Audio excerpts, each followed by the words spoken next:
की आपण हे म्हणतो की परमेश्वर सर्वशक्तिमान आहे, असं आपण म्हणतो. म्हणजे आपल्याला माहिती आहे लहानपणापासून आहे, आणि तशी आपण भक्ती करतो, पूजाही करतो, सगळं काही करतो. पण तो किती शक्तिमान आहे त्याची जर आपल्याला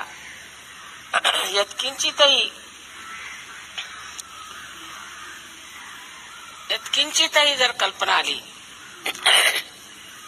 तर आपल्याला कधीही कशाही गोष्टीचं भय वाटणार नाही. हे सारं विश्व तो एका बोटावर फिरवतोय. अशा सर्वशक्तिमान परमेश्वराच्या साम्राज्यात आता आपण उतरल्यावर